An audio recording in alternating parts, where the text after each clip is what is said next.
hello friends এতিয়া মই ভূত জলকীয়া কাটি আছো এইফালে ইয়াত আহিছে একদম ডাঙৰ ডাঙৰ ভূত জলকীয়া বেটা ভূত জলকীয়া লাগি যাব ওচৰলৈ নাহিবা দেই আহিছে একদম ডাঙৰ ডাঙৰ ভূত জলকীয়া কাটি আছো আচাৰ বনাবলৈ কাৰণে আৰু আগতীয়াকৈ মানে যিখিনি আচাৰ বনাইছিলোঁ ফাৰ্ষ্ট আৰম্ভণি কৰিছিলোঁ যিখিনি সেইখিনি সব এতিয়া মানে শেষ হৈ গ'ল আৰু এতিয়া অৰ্ডাৰ আহি আছে কিন্তু মানে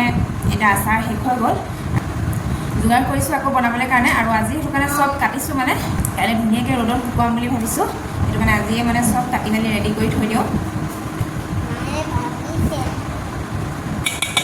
এফালে কেঁচি এখন লৈ লৈছোঁ দেই ভূত জলকীয়া কাটিবলৈ নহ'লে হাতেৰে কাটিলে মানে কি হয় পূৰা হাতত লাগে আৰু পুৰি যায় আৰু এইফালে ইয়াত আহিছে পূৰা পকা জলকীয়া কাটিছোঁ আৰু এইখিনি এতিয়া সব প্ৰথমে ৰ'দত শুকুৱাম তাৰ পাছতহে বনাম মানে একদম হোম মেড আচাৰ হয় মোৰ ভাগৰ দোকানৰ কিনাৰ আচাৰ নিচিনা নহয় একদম ঘৰুৱা আচাৰ হয় ধুনীয়াকৈ সব ধুই পখালি কাটি মেলি ৰ'দত শুকুৱাম তাৰ পাছতহে বনাম আৰু মছলাও মানে গোটা মছলাই ব্যৱহাৰ কৰা হয় বেছিকৈ জিৰা মেথি তাৰপাছতে আপোনাৰ লং ইলাইচি ধনিয়া গুটি তেনেকৈ মানে সব পিচি মেলি বনোৱা হয় আৰু লগতে সৰিয়হ দি বনোৱা হয় সৰিয়হ দিলেতো কেনেকুৱা টেষ্ট হয় আপোনালোকে জানেই আৰু এইফালে ইয়াত দেখিছেনে ইয়াত আম হয় নিমখ দি পেলাই থৈ দিছোঁ পানী ওলাই গৈছে এইখিনি আৰু এইফালে ইয়াত কাটিলোঁ কণ বিলাহীও মানে দুভাগ দুভাগকৈ কাটি থৈ দিছোঁ আৰু অকণমান ৰ'দত শুকুৱাই ল'ম তেতিয়া মানে টেষ্টটো বেছি ভাল হয় আৰু ৰ'দত শুকোৱা আচাৰটো আপোনালোকে চাবচোন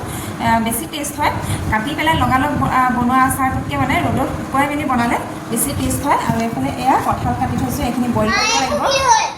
আৰু এইফালে এইটো হৈছে কলপচলা আচাৰ বনাম এবাৰ আৰু যিসকলে কলপচলা আচাৰ খাই পোৱা নাই আপোনালোকে অৰ্ডাৰ কৰিব পাৰে কলপচলা আচাৰ বনাম আৰু ইয়াৰ ৰেচিপিটো যদি লাগে আপোনালোকে কমেণ্ট কৰি জনাব কলপচলা আচাৰৰ ৰেচিপিটো এইফালে ভূত জলকীয়াটো কাটি লওঁ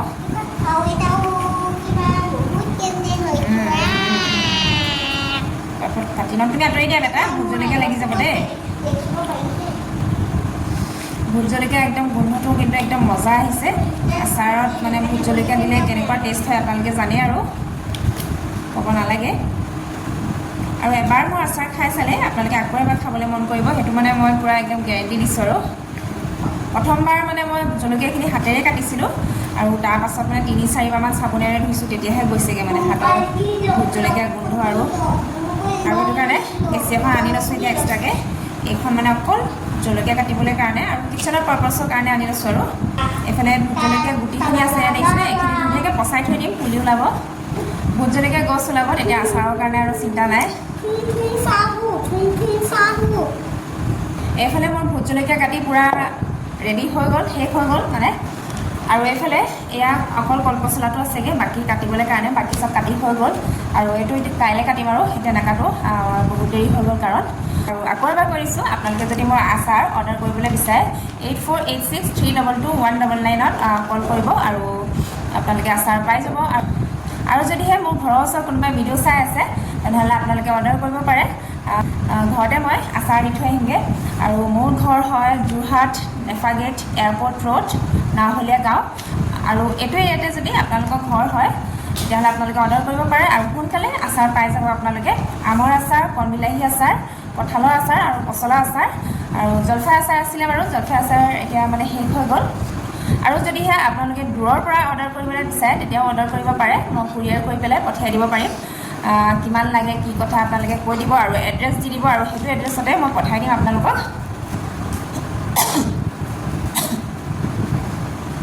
জলকীয়া গোন্ধ পূৰা মানে আহি গৈছে এইফালে মানে বেটা আহি পেলাই ডিষ্টাৰ্ব কৰি আছেহি আৰু বেটাৰ কাৰণে মানে একো কামেই কৰিব নোৱাৰি আৰু যিকণ সময় মানে সি শুৱে সেইকণ সময়তে কৰিব পাৰি আৰু এনেকৈ থাকিলেতো একো কৰিবই নোৱাৰি সেইকাৰণে আৰু কলপচলাটো এতিয়া নাকাটো আম বিলাহী তাৰপাছতে কঁঠাল সেইখিনিতো শুই থাকোঁতেই কাটি ল'লোঁ চব জলকীয়া মানে অলপ বাকী আছিলেগৈ জলকীয়াখিনি কাটি থওঁ বুলি ভাবিলোঁ কিন্তু এইফালে আহিয়ে গ'ল ডিষ্টাৰ্ব কৰিবলৈ তথাপি কাটি ল'লোঁ আৰু উপায় নাই বেক কেমেৰা কৰি পেলাই আকৌ এবাৰ দেখাই দিছোঁ গোটেইখিনি ধুনীয়াকৈ এইফালে এয়া দেখিছেনে ভূত জলকীয়া আৰু লগতে মেম জলকীয়া দুটা জলকীয়াই মই কাটি থৈছোঁ একদম পকি আছে পকাই লৈছোঁ মানে প্ৰথমতে ৰ'দত শুকুৱাই পেলাই তাৰপাছতে এয়া কাটিছোঁ দুটামান অলপ কেঁচা হৈ আছে বাৰু সেয়া ৰ'দত দিওঁতে পকি যাবগৈ তাৰপাছতে এইফালে এয়া আম কাটি থৈছোঁ নিমখত তিয়াই থৈ দিছোঁ তাৰপাছতে এয়া হৈছে কণ বিলাহী ফালি ফালি থৈ দিছোঁ ৰ'দত দি ল'ম তেতিয়া বেয়া নহয় আৰু তাৰপিছতে এইফালে ইয়াৰ কঁঠাল এইখিনি বইল কৰিব লাগিব কাইলৈ বইল কৰিম ৰাতিপুৱা তাৰপিছতে ৰ'দত দি দিম ডাইৰেক্ট এইফালে এইটো হৈছে কল পচলা এইটো কাটিবলৈ বাকী আছেগৈ আৰু এটা বস্তু দেখাইছোঁ এইফালে এয়া দেখিছেনে এইখিনি হৈছে হালধিও মানে মই ঘৰতে এয়া শুকুৱাই পেলাই পিচিম এইখিনি প্ৰথমতে বইল কৰি ল'লোঁ ধুনীয়াকৈ ধুই ল'লোঁ প্ৰথমতে ধোৱাৰ পিছত এয়া বইল কৰি ল'লোঁ বইল কৰি পেলাই এয়া দুফাল তিনিফাল কৰি পেলাই এয়া থৈ দিছোঁ তাৰপিছতে কাইলৈ একেলগে চব ৰ'দত দিম আৰু মানে আচাৰত দিবলৈ কাৰণে হালধিও মানে একদম ঘৰুৱা হালধিহে এয়া ব্যৱহাৰ কৰিছোঁ এয়া দেখিছেনে একদম পুৰা মানে ঘৰুৱা আচাৰ বনিব এয়া হালধিলৈকে মানে চব ঘৰৰ হ'ব তাৰপাছতে এইফালে এয়া সৰিয়হ ধুই মেলি থৈ দিছোঁ কাইলৈ একদম ৰাতিপুৱা চব মানে ৰ'দতহে দিম আৰু আজি চব যোগাৰ কৰি পেলাই থৈ দিছোঁ এইফালে দুটা কালাৰ সৰিয়হ দিছোঁ ক'লা আৰু বগা দুটা মিক্স কৰি পেলাই দিছোঁ ক'লাটো দিলে মানে কালাৰটো বেছি ধুনীয়া আহে সেইটো কাৰণে ক'লা আৰু বগা দুটা মিক্স কৰি দিছোঁ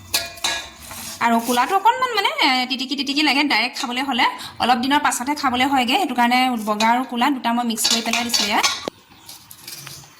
এইফালে এয়া আদা নহৰু অলপমানো কাটি পেলাই থৈ দিছোঁ অকণমান কাইলৈ ৰদাই ল'ম তাৰপিছতে আচাৰত মানে অলপমান আদা নহৰু গোন্ধ আহিলে আচাৰটো খাই বেছি টেষ্ট লাগে সেইটো কাৰণে এয়া আদা নহৰু অকণমানো লৈ লৈছোঁ